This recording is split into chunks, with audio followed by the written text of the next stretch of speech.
Right. So wonderful to have the opportunity to do a little learning with you tonight. And the final installment of this series, the Roaring Twenties, the Lives and Legacies of the 20s Rabbis. And tonight we're going to be talking about Rabbi Yisrael Meir Kagan, the Chafetz Chaim, one of the most prominent and most famous rabbis of the previous generation of the 19th century, lived most of his life in the 19th century, of the 20th century. He was the author of the Chafetz Chaim, which we'll talk about. He was the author of the Mishnah Brura, and gained a reputation the world over for his scholarship and his piety. So what I'd like to do is talk a little bit about his life and his biography. As I always do, try to tie him back to the Jewish Center, and I have some rare footage that I will share with you, and then we'll look at some of his works to appreciate more deeply the indelible imprint that he left on the Jewish people in the aftermath of his life. So Rabbi Yisrael Meir Kagan was born, we think, not exactly sure, but roughly around 1838. He was born around 1838 in a little shtetl called Zhetel, which is in present-day Belarus. He studied in the yeshiva in Vilna and then moved to Radin, which was then in Poland and continues, or these days I believe is also now in Belarus. He married there. He continued to learn. After he was married, he actually opened up a grocery store, and his wife worked in the grocery store. We'll talk a little bit more about his grocery store in a few minutes. For the better part of his life, which was very long, he held almost no rabbinic position. Some point in the 1860s, as a younger person, he was briefly a rabbi in Radin, and there was some kind of dispute or machlokas, and he said, "This isn't for me," and he left the rabbinate, and he would never serve as a community rabbi for the rest of his life. In 1869, he established a yeshiva of his own in Radin, and that is basically where he spent the rest of his life. That became one of the most prominent yeshivot in all of Lithuania. In the later half, in the last decades of the 19th century, many Jews from Eastern Europe began to migrate to Israel, to Palestine. And the Chafetz Chaim saw this as an early sign of the messianic redemption. And he was instrumental in encouraging his students and others to learn those parts of the halachic system that pertain to the service in the Beit HaMikdash. So, they're not part of the day school curriculum. Our kids in school and in yeshivas, so they learn how to keep Shabbos, and they learn how to keep Yantif, and they learn how to keep kosher. But they don't learn how to bring a korban because we don't have a temple. But the Chafetz Chaim said, Mashiach is coming, the temple is going to be rebuilt. And when that happens, we can't be caught flat-footed. We need to be ready to serve Hashem in the temple. And so he promoted the learning of the halachos that were relevant to that part of the Torah and that part of Jewish life. So we'll come back again to some of these themes. I have a visitor. And in the next phase of his life, and again we'll talk more about World War I. So the Chafetz Chaim also saw the devastation of World War I as kind of the Chevle HaMashiach, the birth pangs, this terrible devastation that we expected to happen in the years and in the period prior to the coming of Mashiach. So he lived this way, and he lived with this constant sense that Mashiach was just around the corner.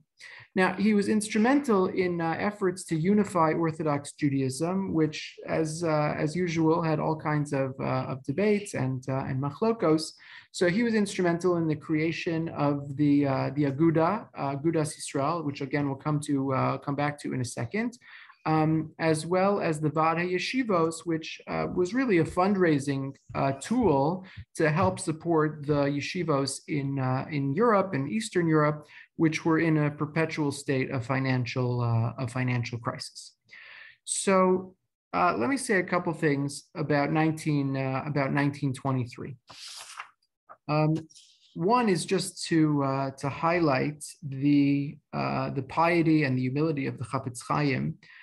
He almost always, for his entire life, refused to be portraited or photographed. He was world famous, and he recognized that he was world famous, but he never wanted to be known as like an important person. So whenever he traveled incognito, which is why, if we have time, I'll tell a couple of them. But you have all these stories about someone sat next to the Chafetz Chaim on a train, and they didn't know that he was sitting next to the Chafetz Chaim because he dressed like a regular person. As you've seen over the course of this series, and I'll show it to you in a second in a video. So there's rabbinic headdress, the rabbinic hats. And again, to the extent that people are sensitive to this, even today, you could tell the difference between a Satmar Chassid has a little bit of a lower hat and a Belzer Chassid has a little bit of a higher hat. So, in the early part of the 20th century, the later part of the 19th century, beginning of the 20th century, so these, really mattered. Chafetz Chaim always eschewed those special signifiers of rank or status, and he just wore a regular cap. So basically, we had no pictures, we had no portraits, we had no photos of the Chafetz Chaim. For a long time, there was like one famous picture of the Chafetz Chaim, and they say it wasn't even the Chafetz Chaim because someone came to take a picture, and he said to the local butcher, "It's like, here, you stand in for the picture, and I don't want to be pictured." The story that they tell is in 1923, when it came time to travel to the first Aguda convention in Vienna. So he needed to make an international trip, and he needed documents. I don't know if it was a passport or some visa, but some official documents that would allow him to travel internationally. And the story they say is when he got to the passport office. So, normally they required some kind of photo, and they said, Chafetz Chaim, Rabbi K, we know who you are. We can dispense with the obligation for the photograph. So really, for decades and decades, there was no picture of no reliable picture of the Chafetz Chaim. So around 8 or 10 years ago, this really extraordinary footage appeared sort of out of nowhere, and perhaps you saw it at the time. But it's footage from the first Aguda convention in 1923. Okay, so I want to show you two clips, and hopefully this will work because videos don't always go smoothly on Zoom. But I have a little emunah, and I hope that this will work. Okay, so I want to show you two clips. Tell me, just give me a thumbs up if this is visible to you, more or less.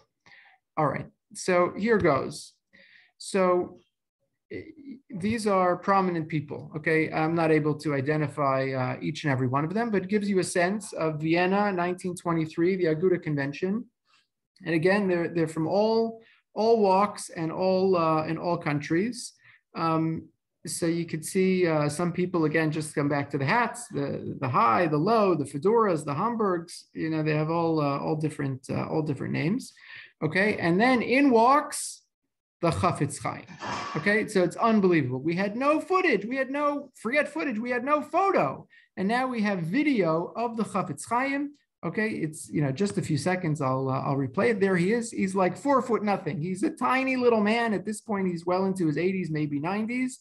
And he's like half the size. And of course, he's the most important person in the entire Aguda convention. Again, just Google it. You can find all these clips online. That is clip number 1. Clip number 2, same Aguda convention, and let me just find a good place to start this clip. I know it looks like Sigmund Freud. I don't think it's Sigmund Freud, but watch who appears on the scene of this clip. Vienna, 1923. Anyone recognize who that is? Center of the screen, holding the folder. Rabbi Young. That is Rabbi Dr. Leo Young. He always looked the same. In this picture, he's in his 30s.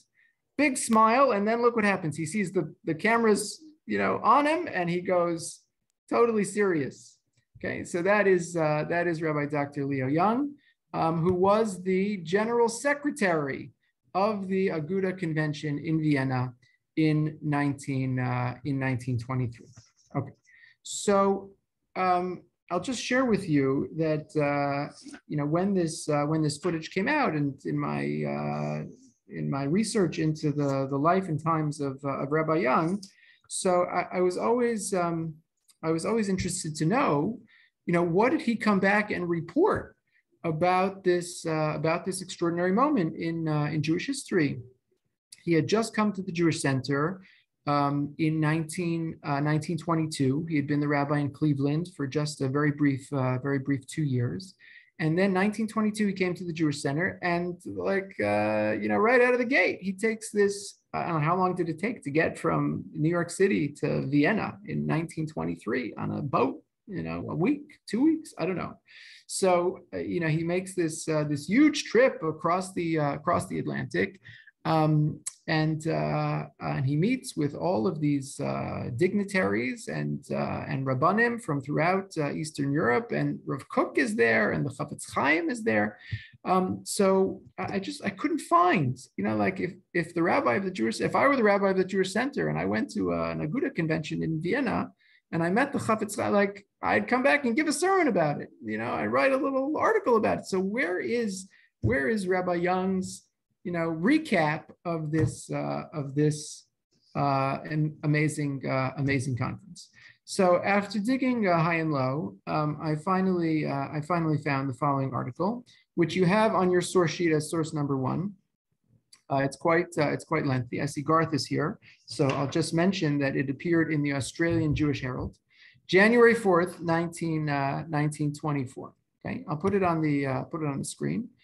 And I'll just share with you that like an excerpt from, you can see, this is the whole article. It says, the Torah Parliament of the Agudas Israel, a bird's eye view of the great gathering in Vienna. Okay, and he summarizes, right? It's a multi-day convention, and he goes through some of the happenings and the highlights.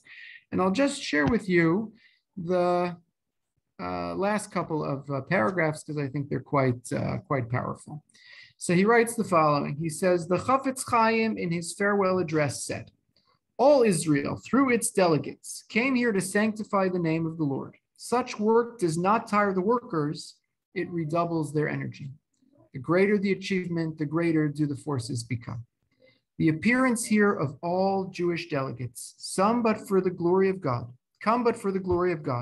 is a sign of a healthy change in our affairs. Our hope must ever be great.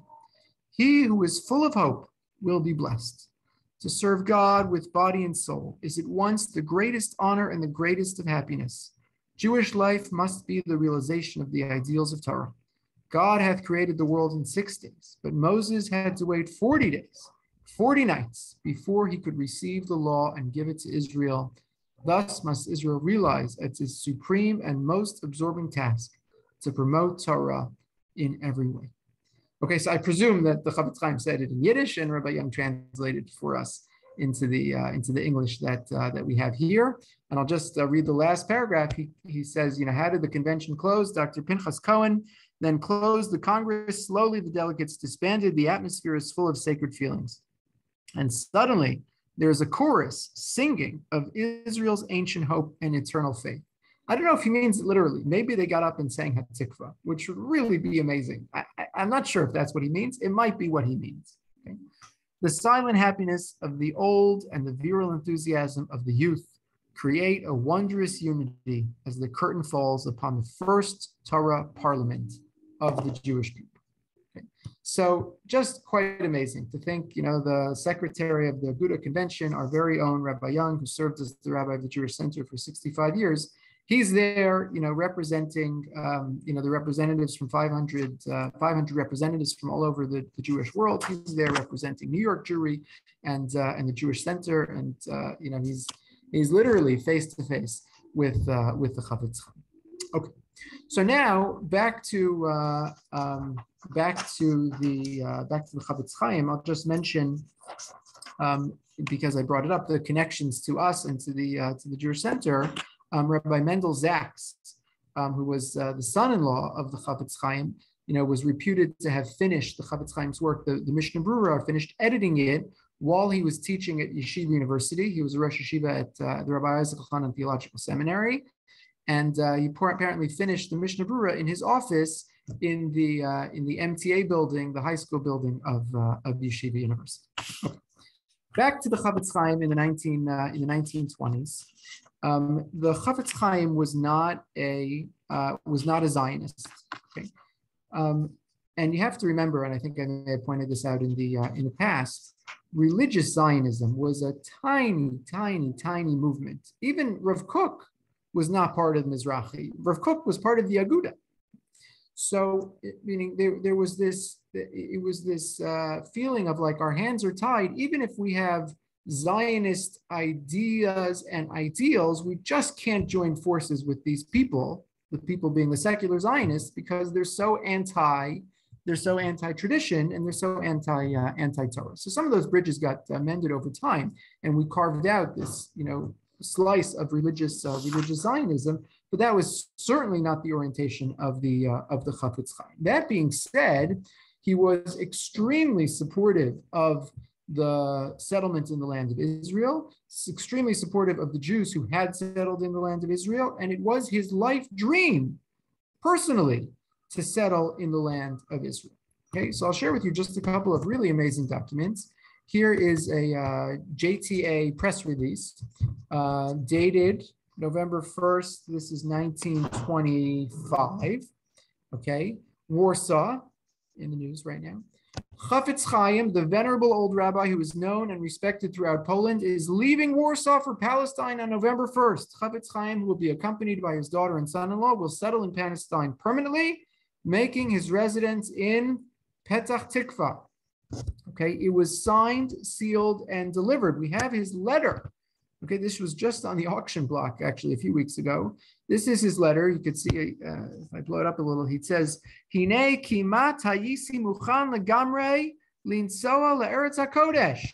Right, he says, he's writing to whoever's making the plans for him in Petach Tikva. He has this whole letter. He says, I was totally prepared and ready to travel to the Holy Land.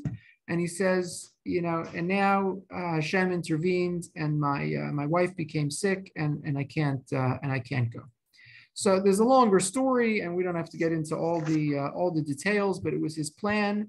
Basically, after the Aguda had been established and the Vadi Yeshivos had been established, and he felt like the Jews of Eastern Europe and the Yeshivos of Eastern Europe were on solid footing, and he was going to leave to Eretz Yisrael. He had made a deal with his son-in-law. He said, I'm happy to support you, but I'm only going to support you, as long as I'm here. And at some point, I'm going to go to Israel. It was always his plan.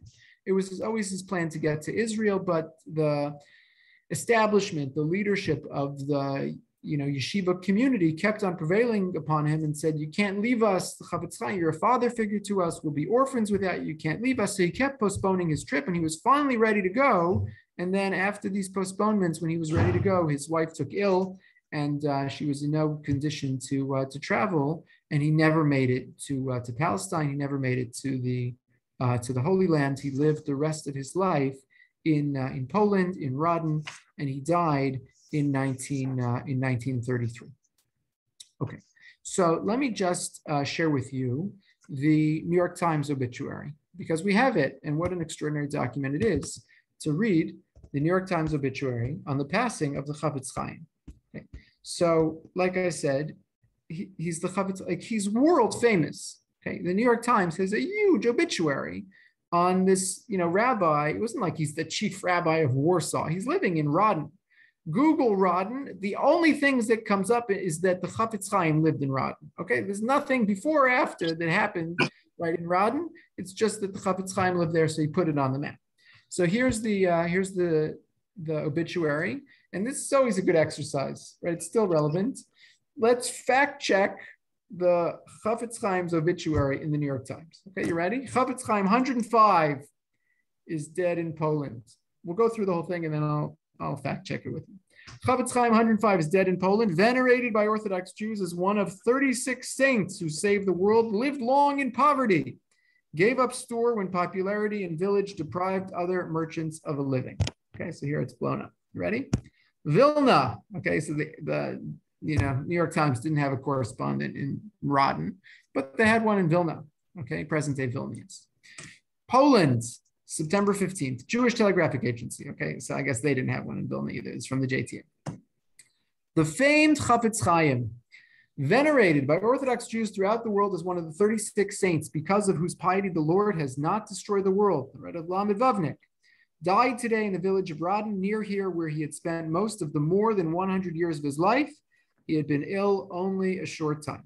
Chafetz Chaim, whose real name was Rabbi Yisrael Meir Cohen, had been a figure of almost legendary importance. For almost half a century, stories of his piety sprang up in the lore of Eastern Europe and among Orthodox Jews all over the world. The village where he had served for a few months as a rabbi was the scene of pilgrimages of thousands of Orthodox Jews seeking the blessings of the Chafetz Chaim. In 1873, Rabbi Cohen published a book in Hebrew entitled The Chafetz Chaim, listing all the forms of slander from which a pious Jew must guard himself. We'll come back to it in a second. It was because of this book that he became known as the Chafetz Chaim. Age believed to be 105. He was born in the village of Zetel, Poland. After a brief period as rabbi in Radin, he founded a yeshiva school for teaching the Talmud and supported it for many years. He gained renown as a Talmudic scholar, and many of his works on the regulations of the Jewish religion have been accepted as definitive. Funeral services will be held Sunday at Radin. Chafetz Chaim was 105 years old, according to information from his family, the Jewish Telegraphic Agency reported. He never would reveal his age, however. And several years ago, when friends and relatives planned a birthday celebration in his honor, the scholar was very much perturbed. Despite his fame as the uncrowned spiritual king of Israel, the Chafetz Chaim was a modest and humble man. His career as a merchant was of short duration. Because of his popularity, all the Jews of the town flocked to his store. The Chafetz Chaim thereupon closed the store. On the ground, he was depriving other Jewish merchants of a living. Right? If the Chafetz Chaim lived in your neighborhood and you could shop there or down there, wouldn't you want to shop in the Chafetz Chaim store? At the age of 90, when he was already a legendary figure among the Jews, the Chafetz Chaim became convinced of the imminent arrival of the Messiah, who would lead the Jews back to Palestine, and he regarded it as his special duty to assume the function of the high priest. Wow. Okay.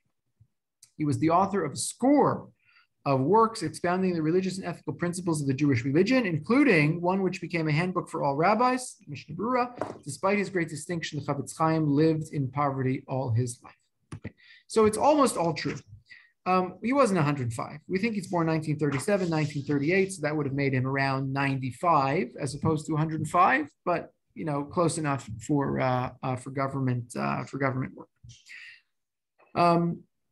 It's true that he lived in poverty. There are all kinds of stories about people who visited him and were just taken aback by the lack of furniture in his home, or the fact that he was basically leading an ascetic lifestyle. It's because he gave everything away. And he had this almost fanatical devotion to the ethic of truth and honesty. So a couple of stories that they tell about the Chafetz Chaim. One is that when he was a boy, a little kid, he was playing with some friends, and a woman selling apples was in the courtyard, and her apple cart tipped over, and all the kids grabbed a couple apples and ran off. So when he got a little older, he learned with his father that there's something called geneva, and that you're not allowed to steal. And he was so horrified at what had happened, he asked his parents, "Can I have a kopek?" A small coin. He went back to the woman. He said, "Can I have a bag of apples?" He gave her the kopek. She gave him the apples, and he put them back in the basket and ran away, okay, because he needed to make amends for having taken the apple. They tell the story when he had the grocery store that there were market days and Gentiles would come and they would do business. And one time a Gentile left behind a herring that he had purchased. Herrings like that big. So the Chafetz Chaim didn't know who it was. So the next time there was a market day, to all the customers, he gave a herring to make sure that everyone, was made whole, and that no one was left missing anything. I'll tell you one more story. They say that one time the Chafetz Chaim was robbed on a train. And the thief grabbed whatever he took from the Chafetz Chaim and ran off. and the Chafetz Chaim, ran off the train, and he yelled, "Hefker, Hefker." Okay, Hefker means my possessions are ownerless, right? So God forbid the guy should be guilty of, thievery. I gave it away. He didn't steal anything, right? So, there's 100 stories like this. And, as they say, I don't know if they're all true. I don't know if some of them are exaggerated, but I could tell you, they don't tell stories like this about you and me. Okay, these are the stories that they tell about the Chafetz Chaim. Okay, so I'll just share with you an important before we get to some of his works. There's an important chapter in the life of the Chafetz Chaim which has enduring relevance, and maybe there's even relevance for people on this call. In the lifetime of the Chafetz Chaim, Sarah Schneer started the Beis Yaakov movement. Okay. Which was revolutionary. I think I may have mentioned this in a previous session, but there's a new book just came out in the last couple of years by Naomi Seidman, Seidman, which is functionally a biography of Sarah Schneer and the Beis Yaakov movement. I think it's called something like Beis Yaakov, Revolution in the Name of Tradition. You Google it, you'll find the book. Wonderful new book. And Naomi Seidman was a product of the Beis Yaakov movement, and then took a different path in life. But a very fine scholar who speaks Polish, and was able to read and to basically republish the diaries of Sarah Schneer, which had never really been published except some excerpts previously. So it's a fascinating work. So the story of the Beis Yaakov is, they always say, with the imprimatur of the Chafetz Chaim. The Chafetz Chaim gave his blessing to this again. For us in 2022, it's obvious to us. Obviously, Jewish girls should receive a wonderful Jewish education. That was not obvious in the beginning of the 20th century by any means. Certainly not among Eastern European very traditional Jews. So how did that happen? Did Sarah Schneer meet the Chafetz Chaim? What is the story there? So I'll just share with you. The Chafetz Chaim, you can see in the sources, had a very important understanding of what it means for women to have access to Jewish teaching and to learn Torah. He went on record as early as 1911 in a kind of footnote, just by the by. He wasn't making a political statement. He was just saying that there was an old prohibition for women to learn Torah. But these are not the old times; these are new times, and in these times, women should certainly be educated, particularly about issues that pertain to their Jewish lives, and that's going to be very, very important for them. So, what was Sarah Schneer's connection to the Chafetz Chaim? You'll even find some Beis Yaakovs are called Beis Yaakov Chafetz Chaim. Like so sometimes it's almost synonymous. They're almost one and the same. So I'll just share with you a couple of sources relevant to this conversation. So Sarah Schneer once wrote a letter to a colleague.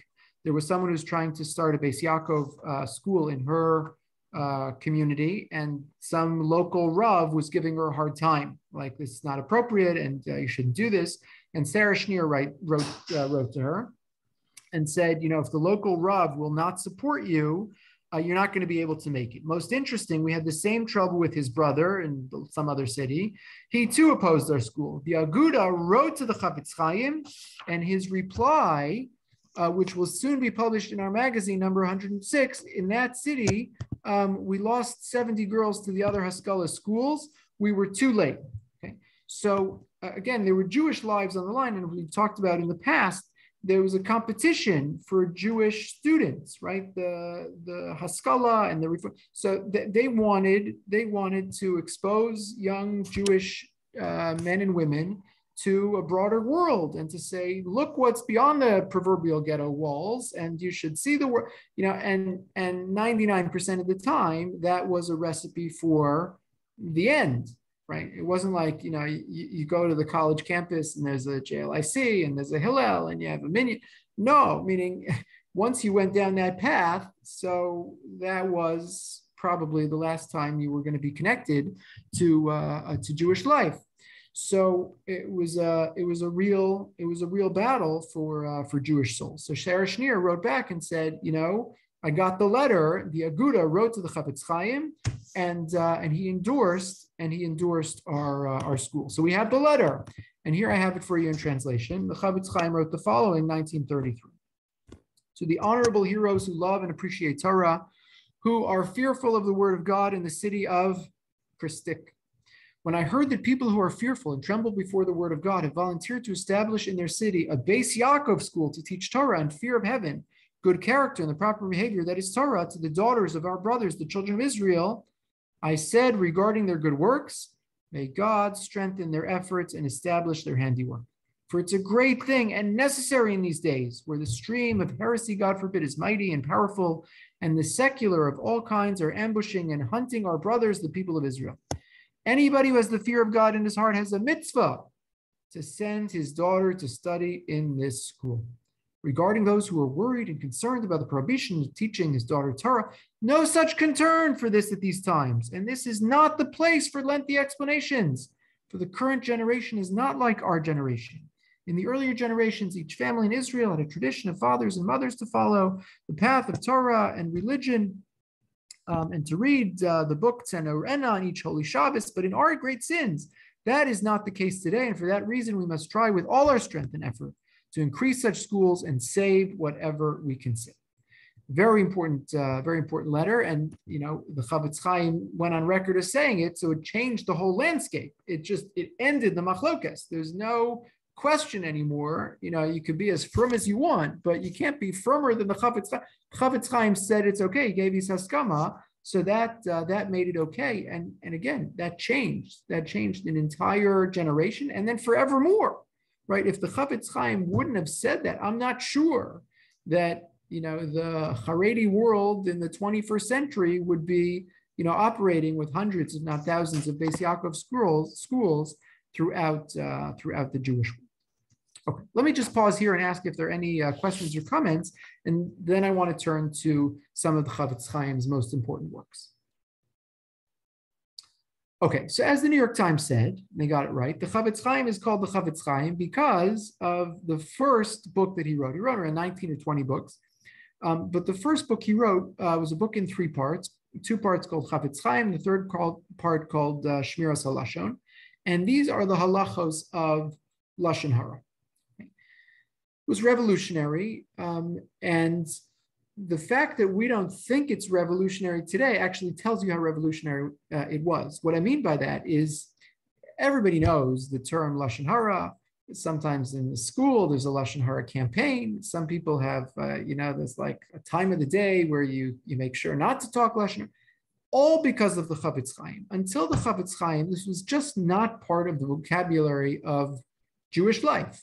If you open up the Shulchan Aruch and you want to look up any halachos, so you could look up the halachos of loaning with interest, and you could look at the halachos of Shabbos, and you could look up the halachos of having a bris, and you could look up the halachos of tzedakah. There's no halachos of Lashon Hara in the Shulchan Aruch. It never got, it's not in the Rush, and it's not in the Tur, and it's not in the Shulchan. It just never got codified. Right? So there's a line in the Gemara here, and there's a line in the Gemara there, and of course, there's a mitzvah lo selech rachil b'amach. So we kind of know it, but it was never part of the vocabulary. Certainly never part of the curriculum. And the Chavetz Chaim took all of the sources in the Torah and in Chazal. He systematized them, he organized them, and he turned them in to a halachic. He subsumed them under a halachic framework. And that changed the discourse forevermore on Lashon Hara and how we think about it. So he laid it all out, and here's the principles, and here's the applications, and here's the exceptions, and that became the guide for the halachos of Lashon Hara, and how we talk and how we communicate, with massive application. Right, it's hard to go 2 sentences in life without risking violating the principles of Lashon Hara. The Chavetz Chaim did so much to sensitize the Jewish world to the mitzvos and averos that are involved in this area. So the question is, what motivated him, right? For thousands of years, like no one had written this book. It was just waiting to be written. Like, take the sources, organize it. Why did he write it? So, the scholars suggest a few possibilities. One is it could have been local. There was some kind of internal strife going on in Rodden, and people were saying things they shouldn't say, and the Chavetz Chaim wanted to rein it in, and he said, read my book, and don't have so much to say, which can be problematic. Another possibility is, informers were rampant. We'll come back to this in a second, but there were Cantonist decrees and there was conscription going on. And if you got conscripted into the Tsar's army, so that was, not a good thing, and that's an understatement. So people would inform, who's in and who's out, and you could get out of it. So that was maybe a motivation behind why he wanted to tell people not to speak ill of other Jews, or it could be that the Maskilim were on the attack, and they were attacking the pillars of Jewish education. And Chavetz Chaim wanted to try to put a stop to it. That's all possible. But I'll just share with you one or two lines from the Chavetz Chaim's own introduction to the book, where again it could all be true. But in the Chavetz Chaim's own words, it's just fascinating to notice this passage. Okay, so he writes the following. He says the following. Can you see this on the screen? Achar kevan shezeh haya ha'ikar lesivas galusein kemo she'avenu megamara yuma v'Yerushalmi hanal imkein kol ma shelo nireh letaken zeh eich yuchal lios geula. He says, the problem with Lashon Hara is that the Gemara says that as a result of Lashon Hara, the redemption doesn't come. Lashon Hara holds up, delays the ultimate redemption. Okay, how much more so, right? Does it prevent us from getting back to the lands of Israel?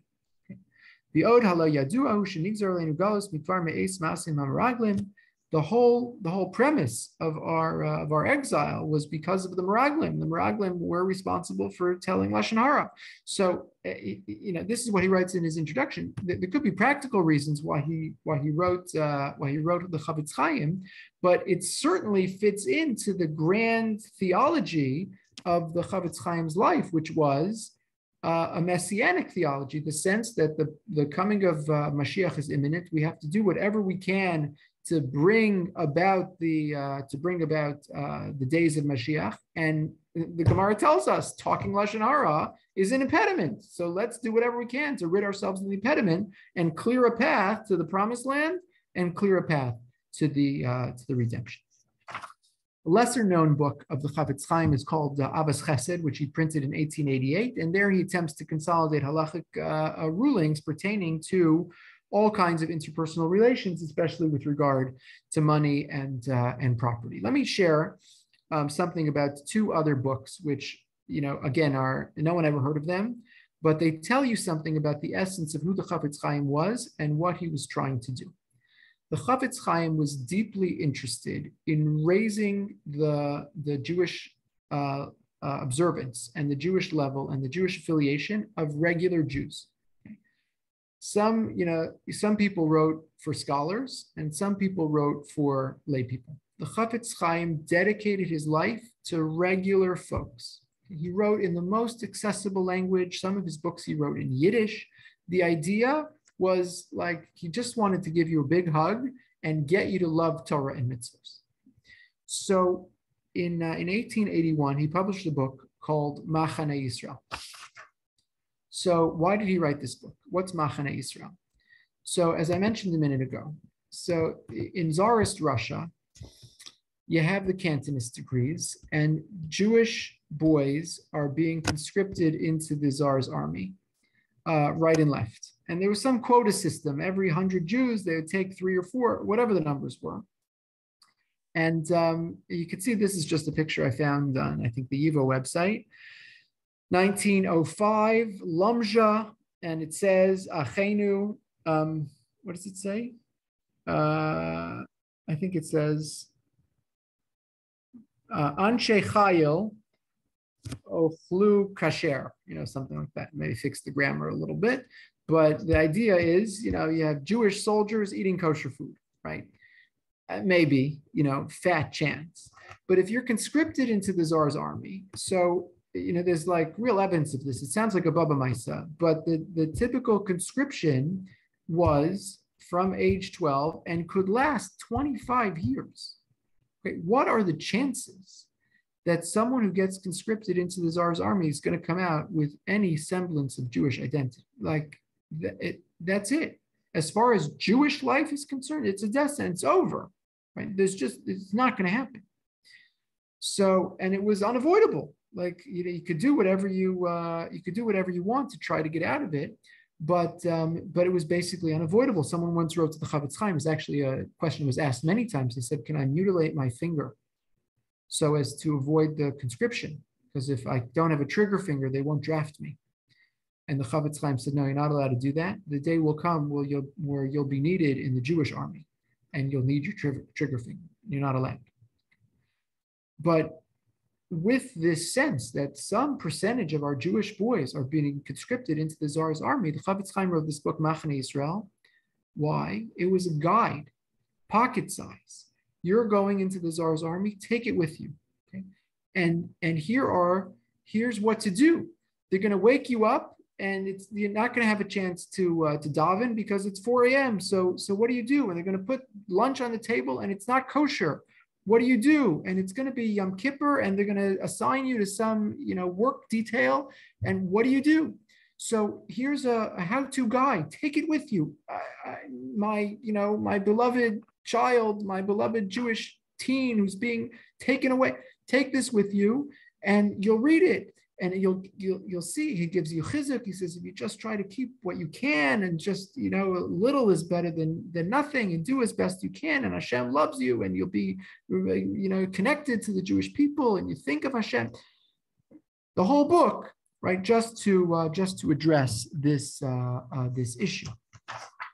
In 1894, he wrote another book called Nidchei Yisrael. Nidchei Yisrael. You know why he wrote Nidchei Yisrael? Because Jews were moving to America. Jews were immigrating. These were the 1880s, 1890s. You had mass migration from Central and Eastern Europe to the United States. The Treifa Medina. So why was it the Treifa Medina? So there was no infrastructure. So you got off the boat, and maybe there's a little shtibel, and maybe there's some landsmen around, but you got to work on Shabbos, otherwise they're not going to hire you. And you got to work on Yontif, otherwise they're not going to hire you. And where do your kids go to school? The local school. It's not a yeshiva. There's not a Beis Yaakov. What are you going to do? So the Chavetz Chaim wrote this book in Yiddish for those immigrating to America, right? To say, here's what you could do in these circumstances. And I want to encourage you, and I want to give you chizuk, and I want to strengthen you, and I want you to know that you're loved and beloved, and keep your connections.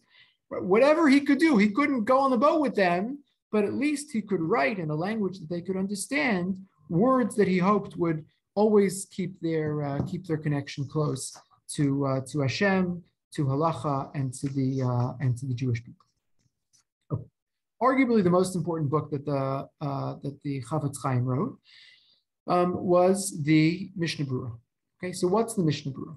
We hear it quoted all the time. So the Mishnah Berurah is a commentary on the Shulchan Aruch. So the Shulchan Aruch was a codification of Jewish law by Rabbi Yosef Karo, written while he lived in Safed in the middle of the 16th century. And for lots of reasons that we won't go into right now, it became the single most important halachic work in the history of the Jewish people. People had written halachic works before. People had written codes before. The Chavetz Chaim, the Rabbi Yosef Karo, the Shulchan Aruch, together with the Ramah, became authoritative. The Rabbi Yosef Karo, certainly for the Sephardic world, the Ramah, Rav Moshe Isserles for the Ashkenazic world, and that became the code. Then that generated all kinds of commentaries. So there's a Shach and a Taz and a Sma and a Magen Avraham. So you get all these opinions for the next 300-400 years, and what was supposed to be a code became quite unwieldy because there's this interpretation, that interpretation, and what if this happens, and what if that happens? So the Mishnah Berurah came back to one quarter of the Shulchan Aruch, the quarter that's called Orach Chaim, which deals with the most everyday kinds of laws, like brachos and benching and tefillah and Shabbos and yantif and so on. And he wrote a new authoritative code to help, again, for lay people. It's not scholarly, right? It's not intended to be scholarly, just so that a regular person could say, you know, today was Rosh Chodesh, I benched, I was supposed to say Yalav Yavo, but I forgot.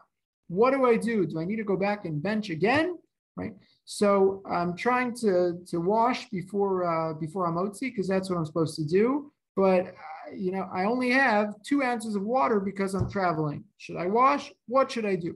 So you could open up the Mishnah Berurah, and he tells you exactly what you should do in all of these situations. So I just put up the Tzuras Hadaf, just how the book is laid out, because it's actually quite important. We call it the Mishnah Berurah, but the Mishnah Berurah actually wrote a number of commentaries. So here on the top you have the Shulchan Aruch and the Ramah. And then down below, you have the Mishnah Berurah.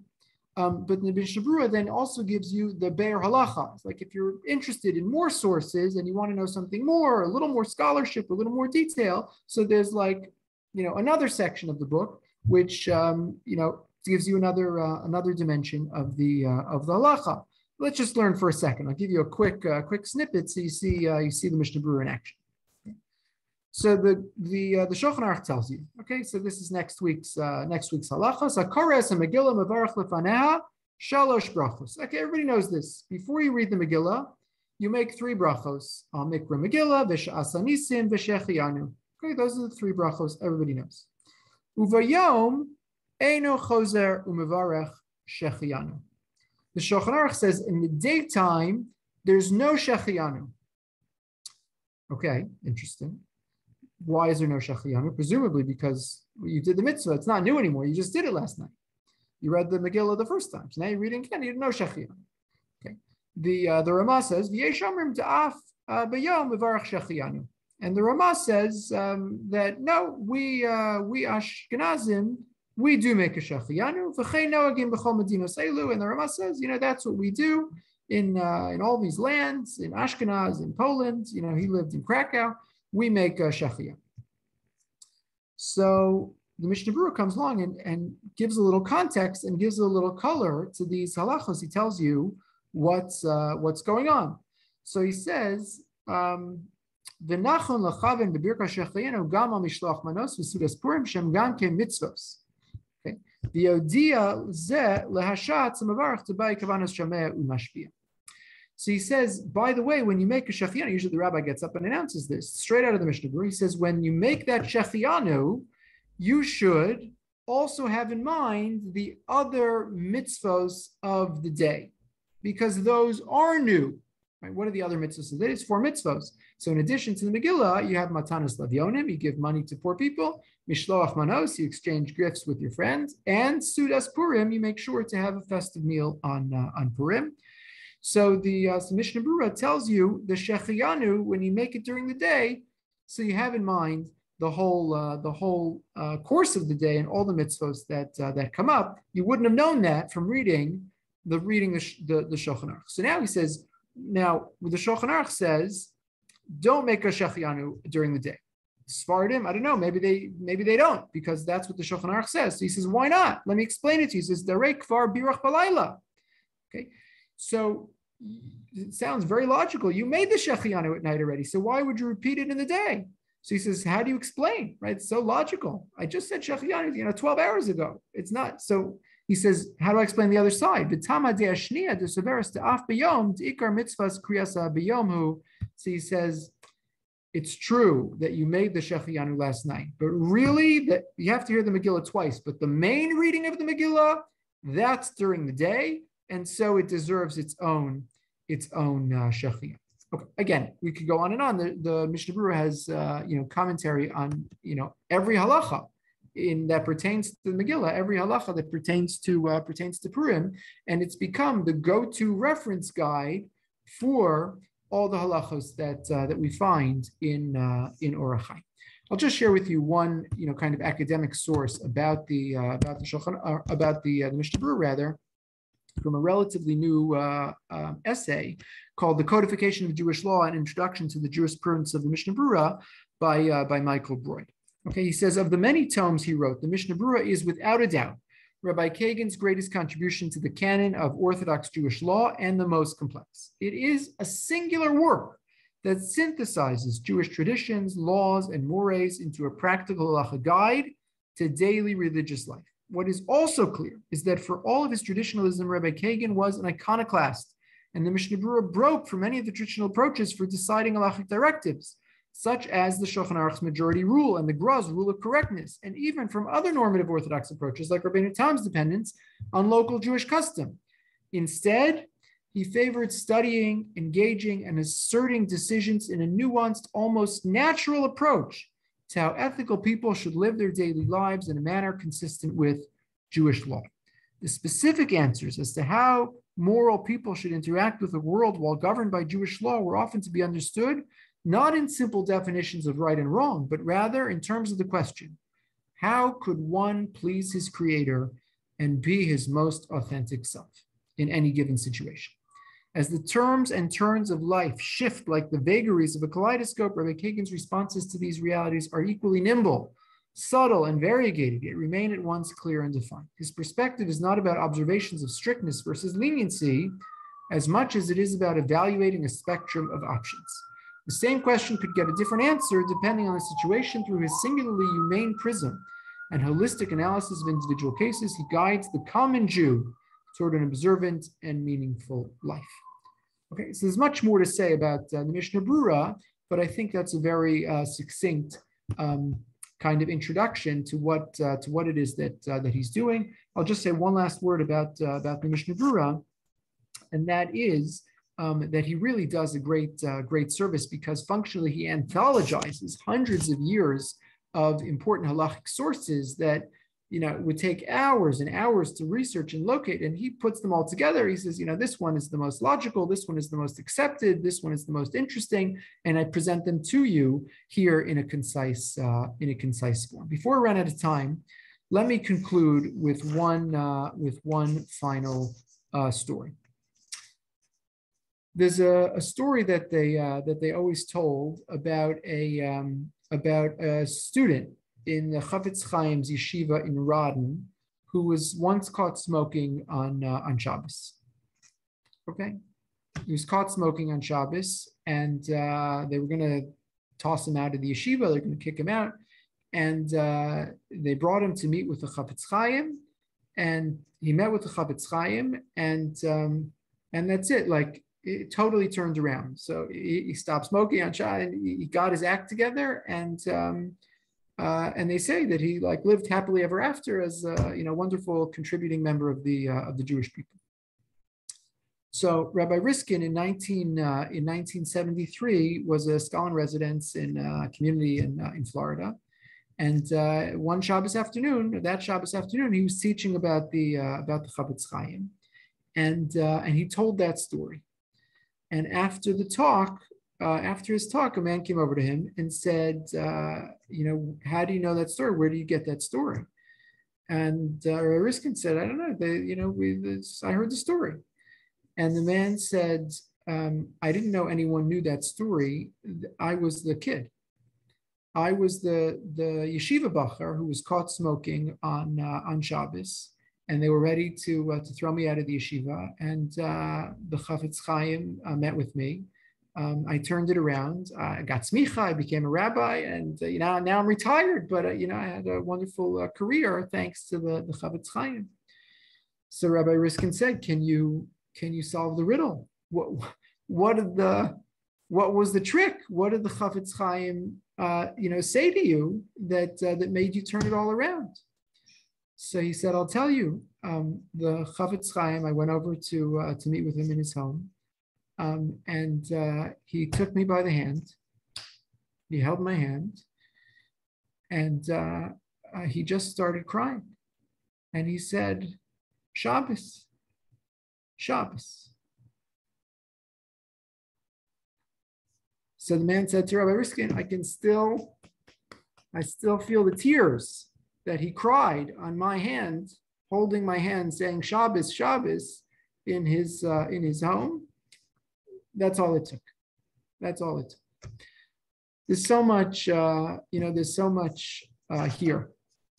It's of course, as I say often, it's impossible to capture the spirit and the depth and the breadth of a Chafetz Chaim who lived for almost 100 years, 95 years, and contributed so much to Jewish life, and in so many ways rewrote the script and the landscape of Jewish life, the language that we use about Lashon Hara and the world of Jewish education for women, and the personal piety and the individual influence that he had on so many hundreds, if not thousands of people who came into personal contact with him over the course of his lifetime. But hopefully we've scratched the surface and maybe created just an image, so that when someone says, or Yisrael Meir Cohen Kagan, when someone says Chafetz Chaim, when someone says the Mishnah Berurah, we have a sense. It's not just a name, it's not just a book, but this was a personality, not too tall, but larger than life in so many extraordinary ways.